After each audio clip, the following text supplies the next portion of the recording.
तो Coke snowflake fractal का area मालूम करते करते पिछली वीडियो में हम यहां तक पहुंच गए थे कि हमने एक ज्योमेट्रिक सीरीज बना रही थी जिसमें के 4/9 की टर्म जो थी उसकी पावर्स इंक्रीज हो रही थी और ये एक तरह था अरेंजमेंट था। और अब मैं इस वीडियो में इसी टर्म को, इस हिस्से को मजीद सिंप्लीफाई करूंगा और फिर हम कोक स्नोफ्लेक फ्रैक्टल जो है उसका एरिया मालूम करेंगे। और इसके लिए मैं ये जो टर्म बीच में है, ये 3 से जो शुरू होने वाली, जिसको मैंने ज्योमेट्रिक सीरीज कहा है, इसका मैं सम, इसका पूरा मैं रिजल्ट मालूम करूंगा। तो 3 इसमें कॉमन है, 3 को मैंने बाहर निकाल लिया, तो 4/9 सॉरी, और 4/9 स्क्वायर्ड, फिर प्लस 4/9 क्यूब, और फिर ये सिलसिला, सॉरी ये क्यूब पावर 3 चलता चला जाएगा, चलता चला जाएगा।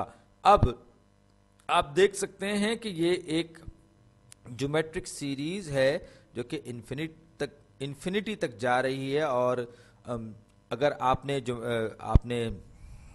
अरिथमेटिक की वीडियोस ना देखी हो तो आप वो जरूर देखिएगा, और अगर नहीं भी देखी तो मैं इसमें कोई मैजिक फार्मूला नहीं करने जा रहा हूं, बल्कि बड़े सादा तरीके से इसको सॉल्व करने के लिए जा रहा हूं। तो मैं ये फर्ज कर रहा हूं कि ये जो पूरी की पूरी सीरीज है, यानी कि सम ऑफ द सीक्वेंस जो है ये है एस, यानी कि ये जो सारी की सारी टर्म जो इस ब्रैकेट के अंदर है, इनको मैंने एस कहा। याद रखिए ये एस साइड्स वाला एस नहीं है, बल्कि ये सम वाला एस है। तो ये है 4/9 plus 4/9 squared, 4/9 cube and so on. और फिर उसके बाद मैंने क्या किया, मैंने ये किया कि मैं इसी एस को मजीद क्या कर रहा हूं, मैं इसको मल्टीप्लाई कर रहा हूं। दोनों ये जो एक तरह से इक्वेशन बन गई मेरे सामने, तो मैं इस इक्वेशन की दोनों साइड्स को मल्टीप्लाई कर रहा हूं 4/9 से।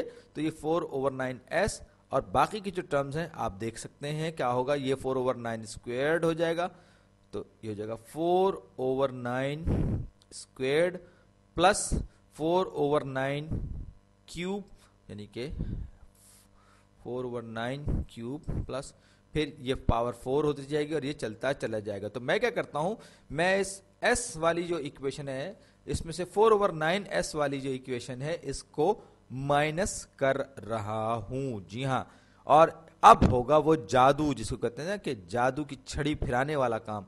तो अब मैं ये क्योंकि मैंने एक तरह से इक्वेशन बना ली अपनी सहूलत के लिए, अपने मसले को हल करने के लिए, तो अब मैं 2 इक्वेशंस में से क्या कर रहा हूं कि s में से 4/9s निकाल रहा हूं, एक इक्वेशन में से दूसरी इक्वेशन सब्ट्रैक्ट कर रहा हूं। तो s माइनस 4/9s, मैं कलर्स अपने सही रखूं ताकि आपको पता चल जाए, 4/9s इज इक्वल टू, अब जरा गौर से देखिए, तो ये स्क्वायर वाली टर्म इससे कैंसिल आउट हो जाएगी, ये स्क्वायर वाली टर्म क्यूब वाली टर्म से, और इस तरह से आगे, क्योंकि ये इन्फिनिटी तक जा रही है पूरी की पूरी ज्योमेट्रिक सीरीज जो है, तो मेरे पास वाहिद टर्म जो बचेगी ये होगी 4/9। 4/9 मेरे पास बाकी बचेगी। अब s को मैं 9/9 भी लिख सकता हूं, क्योंकि 9/2 9 का मतलब होता है 1, तो यानी कि यूं कह के s को मैंने 9 से मल्टीप्लाई भी किया और डिवाइड भी किया।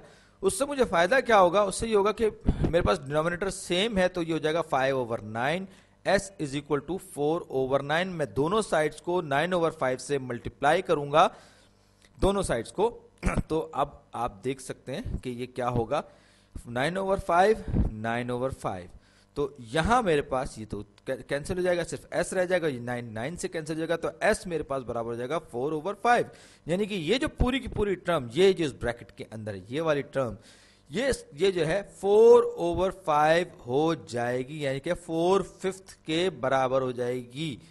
तो ये मेरे पास आ गई पूरी की पूरी टर्म। ये जो हिस्सा, ये इस बड़े ब्रैकेट के अंदर जो टर्म लिखी हुई, ये हो जाएगी 3 टाइम्स 4/5, यानी कि 12/5, 3 चौक 12, 12/5 हो जाएगी, इसको अगर उर्दू में कहें तो। लीजिए जनाब, अब मैं इसको दोबारा से लिखने जा रहा हूं, तो ये square root of 3s squared over 16 times, मेरे पास क्या है ब्रैकेट में अंदर 4 प्लस 12/5, ये पूरी की पूरी टर्म जो है ये 12/5 के बराबर है। मैं अब इसको मैं ब्रैकेट क्लोज, इस 4 को मैं 20/5 भी लिख सकता हूं, 20/5 भी लिख सकता हूं, यानी कि 20 के 5 ऐसे कर दें ताकि डिनोमिनेटर सेम हो जाए। तो 20 जमा 12 हो जाएगा 32, और डिनोमिनेटर में 5 रहेगा। तो ये जो पूरी की पूरी टर्म है इसका जवाब होगा 32/5, 32/5। और अब एक हम बस तकरीबन हम अपनी मंजिल पर पहुंचने वाले हैं, या अपनी समझ लीजिए कि तकरीबन पहुंच गए। हम एक ऐसी स्ट्रक्चर का एरिया मालूम करने जा रहे हैं जिसका कि पैरामीटर इन्फिनिट है लेकिन फाइनाइट एरिया है। तो यह फाइनाइट एरिया क्या है ये अब हम मालूम करने जा रहे हैं। तो 3 स्क्वायर रूट ऑफ 3s² / 16 32 30/5। तो 16 दूनी 32, यहाँ पर ये 32 और 16 आपस में कैंसिल हो जाएंगे और ये 16 कैंसिल 1 हो जाएगा। तो जनाब मेरे पास क्या बचा 2। ये कोक स्नोफ्लेक फ्रैक्टल का एरिया मेरे पास आ जाएगा जो कि होगा 2 square root of 3, 2 square root of 3। और जनाब ये होगा, मैं इसको लिखता हूं 2 square root of 3 times s squared over 5। ये s स्क्वायर मैंने ले लिया, ये सब चीजें ले ली। ये मेरे पास एरिया आ गया कोक स्नोफ्लेक फ्रैक्टल का।